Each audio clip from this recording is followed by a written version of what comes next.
A grande questão é que o Internacional ele orçou para 2024 130 milhões de reais em vendas de jogador. Ele teria 60 milhões do Vitão, agora, nos últimos dias, né? Só que o negócio com o Betis ele foi desfeito. Porque o Betis teve uma questão lá de fair play financeiro na Europa e tudo mais. Ou seja, o Inter perdeu 60 milhões de reais. O Inter, até o momento, ele vendeu 63 milhões de reais. O Inter vende o Bustos, o Inter vende o Maurício e ali ganha um dinheirinho mínimo quase do Robert Renan. Então, o Inter vai precisar vender. E é por isso que a Nicole trouxe os valores elevados, né? De 15 milhões, de 11 milhões talvez, mas assim, passando de 10 milhões de euros, o Inter até avaliaria negociar o Wesley, justamente por conta do seu orçamento. Agravado, claro, a questão da eliminação na Copa Sul-Americana, eliminação na Copa do Brasil antes do previsto ao orçamento, né? O Inter previa, por exemplo, chegar orçamentariamente, tá, na semifinal da Copa Sul-Americana e nas quartas de final da Copa do Brasil. Isso não aconteceu. Então o Inter tem duas rubricas que são defasadas. Então assim, o que me parece, tá? Me parece que o Inter vai ter que ter uma decisão, vai ter que tomar uma decisão.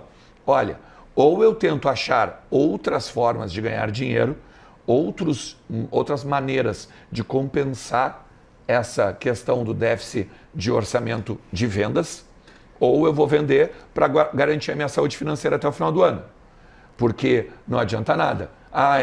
O Ernst, mas aí tu vende o cara e aí tu não tem um jogador que é o destaque da temporada para uma vaga na Libertadores ou alguma coisa assim em dezembro. Mas aí eu posso te contrapor o seguinte, beleza, daí tu tem ele, só que tu não tem dinheiro para pagar o salário dos caras. Tu não tem dinheiro para pagar a tua folha de jogadores. Então, fica uma questão bem importante para ser dosada pela direção do Internacional. Só uma pergunta, como é que o Inter se meteu nessa saranda financeira se recebeu um aporte muito significativo da Liga? Como é que Sim, tudo? Mas isso já foi explicado, posso explicar de novo. O Inter, inclusive, alguns conselheiros entraram em contato com a direção pedindo para que eles esmiuçassem os valores. Né? Por exemplo, o Inter ganhou 100 milhões de reais da Liga. E o Inter foi lá e fez isso. Esmiuçou. Eu peguei e paguei dívidas trabalhistas, eu fui lá e paguei dívidas com empresários, eu fui lá e paguei dívidas bancárias e assim foi. Todas essas dívidas que foram pagas, o Inter teve, entre aspas, poder de mercado. E aí saiu gastando feito louco. Não, o Inter Posso fazer uma pergunta? É verdade que o Inter não pagou o Wesley ainda?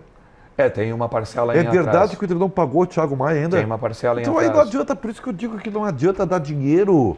Porque eles sempre vão gastar mais do que eles arrecadam. Isso não tem fim nunca. Não é porque, na verdade, o Internacional só não gastou... Não é o Inter, tá? São todos os clubes. Não, perfeito. O Inter na janela, o Inter para gastar agora nessa janela, o Inter só fez 27 milhões em gastos. Só. Comparado com os principais clubes do Brasil, é nada. Não dá para comparar. Mas por que a gente não pode comparar? Sabe quando é que vai Porque minimizar isso? É outro mundo, cara. Sabe quando é que vai minimizar? Não levanta a bandeira da SAF, porque eu vou te dizer o seguinte, tá? Eu debato sempre isso. Mas eu não ia falar da SAF. Não, que bom. Não. Porque não é a SAF que vai salvar o futebol brasileiro. Não, isso aqui não é isso. No caso, estamos falando do Internacional, né? Pelo menos eu enxergo assim. E vi isso no Grêmio, entende? O Grêmio ficou uma quinzena, né? Uma quinzena de anos sem ganhar nada. E quando o campo começou a responder, deu direito ao Grêmio de aumentar o seu poder de investimento. Porque os parceiros que estão junto aos clubes, quando percebem que não está rendendo o campo nem os títulos, eles se afastam. Hoje, Grêmio e Inter são deficitários de grandes parceiros. E quando o Grêmio investiu mal, né? E quando o Grêmio investiu mal. O que eu quero dizer é o seguinte, a hora que o Internacional, e eu estou falando muito sério agora, a hora que o Internacional voltar a levantar taças e conquistar títulos, esse prisma, ele muda por completo. Por completo. Mas não... Porque daí consegue novos parceiros, novos investidores, quita uma parcela aqui e acolá, não fica pendurado no pincel, é isso que eu estou dizendo. Não é que eu divirjo. Eu não gosto da SAF, tá? Não é que eu divirjo, que bom. Não é que eu divirjo do Pedro, tá? Eu só acho que a gente está levando para um lado muito assim, por que reforçou o time? Porque tinha pretensões no campeonato, assim como o Grêmio. Sim. Por que o Grêmio reforçou o time agora no meio do ano? Natural. Porque estava indo para a segunda divisão. Mas olha só, Então, sobre o... me parece assim, ó, tirando todos os reforços que o Inter trouxe hoje, talvez o Robert Renan e o Alário que não deram certo. O que eu quero dizer é o seguinte, ó, a hora que o Inter voltar a ganhar os títulos e vencer partidas importantes, tudo facilita, né? Esse tipo de notícia não vem à tona. Porque o Inter resolve internamente, paga ou faz lá o pedal, mas esse tipo de notícia não vem à tona, porque daí o campo vai sustentar outras notícias. Outras coisas. Eu não porque vou isso defender. Isso aí não é incomum. O Grêmio também. Lembra no condomínio de credores? O que foi o condomínio de credores do Grêmio? Sim. Não é incomum. Eu não vou defender, só um parênteses. Eu não vou defender a inadimplência, né? Não é isso que eu estou dizendo. Não, eu sei que tu não está falando sobre isso. Eu estou querendo dizer assim, eu não vou defender a inadimplência, tá? Só que me parece que nesse caso do Flamengo com o Thiago Maia, é um rancorzinho do time carioca. É alguma coisa que ficou no bastidor do negócio Thiago Maia em Internacional. Porque vamos falar sério, né, gente? São 250 mil euros, tá? 250 mil euros o Flamengo usa no estacionamento. Tá? O Flamengo fez para ridicularizar o Inter. O Flamengo não soltou. Porque, com certeza, vamos falar sério, né, gente? Não é só o Inter que deve para o Flamengo. E o Flamengo deve dever para alguém também. Mas é claro, é normal. Então, eu não estou normalizando a inadimplência. Só reforça para mim, quanto que o Inter quer no Wesley e quanto que ofereceram? Ofereceram na casa dos 6 e 7 milhões de euros. Tá? Beleza. Só que o Inter só tem 50%, como a Nicole falou. Tá. A partir disso, pediu ele bem mais para ficar no meio termo. Isso. Na boa, vê só o carro e leva no aeroporto. E aqui eu estou dizendo o seguinte, não estou dizendo que ele é ruim, tá? Ele é bom jogador. Mas ele veio para o Inter para ser um reserva do Wanderson, um jogador que surgiu na base do Palmeiras bem. Eu lembro dele na final da Copa do Brasil contra o Grêmio, temporada 2020 que terminou em 2021, se eu não me engano. E ele foi bem ali, mas depois ele começou a ir mal no Palmeiras, porque perdia muitos gols. Se eu não me engano, o Palmeiras vendeu ele para o Cruzeiro por cerca de 16 milhões de reais. Um garoto da base do Palmeiras que valoriza tanto seus ativos.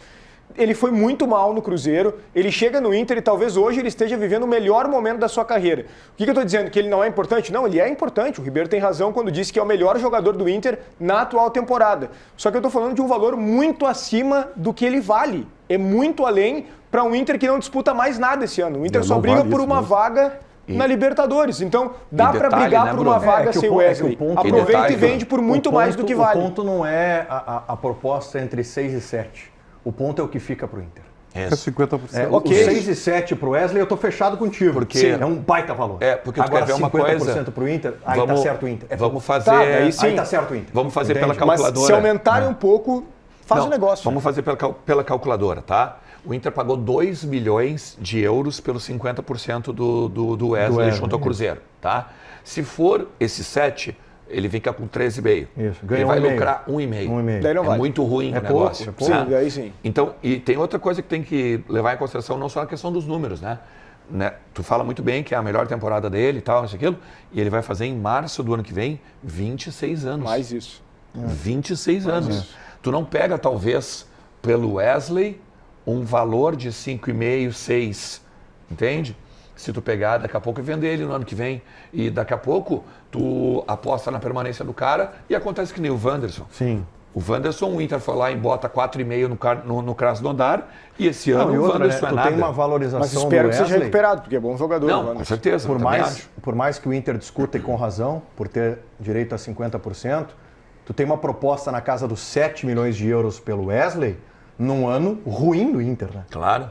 Num ano ruim, tu tem uma proposta que é extremamente significativa. É ruim do Inter, mas ele tá jogando muito. Perfeito. Guardadas as proporções e de jogador e de negócio, Maurício, né? Maurício. O Inter aceitou a proposta do Palmeiras pelo Maurício, porque entendeu também como a última oportunidade, talvez, de ver assim, ó. Já ouvimos várias vezes, né? O cavalo está encilhado. Exato. Se a gente não montar, a gente vai ficar mal na foto. Bruno, qual é a informação sobre o desejo do Wesley? Porque já que foi citado o Maurício, era notório. O Maurício queria ir embora. Que o Maurício tinha um desejo de sair. Mas o Wesley não está infeliz, né? Não, o que se fala dentro do Inter é que ele não, ele disse assim, cara, tô por vocês. Perfeito. Até porque ele está bem no Inter, mas ao mesmo tempo é uma oportunidade de jogar na Europa pela primeira vez. Isso, Ele tá, veja bem, né? Isso ele vai pesa, pro né? terceiro. Desejo do jogador Europa pesa. não, é Turquia, né? É o Meio Oriente ali, né? É. É que a Turquia, é quase Ásia. Mas assim, tem que pensar o seguinte, ele vai pro Besiktas, que é o terceiro time da Turquia, né? Tem o Fenerbahçe, tem o Galatasaray e o Besiktas. Sim. Teoricamente, pode ser a porta de entrada para ele ir para outro centro, tá? Eu acho que essa questão assim de Europa não é tão sedutória, né? A partir do momento que na Turquia o terceiro time da Turquia. Sim. Tá? Então, o que a gente ouviu é que é o seguinte, o Wesley meio que, tá na mão de vocês, cara, tá de boa, eu sou feliz aqui, ganho bem aqui, perfeito. tá de boa pra mim.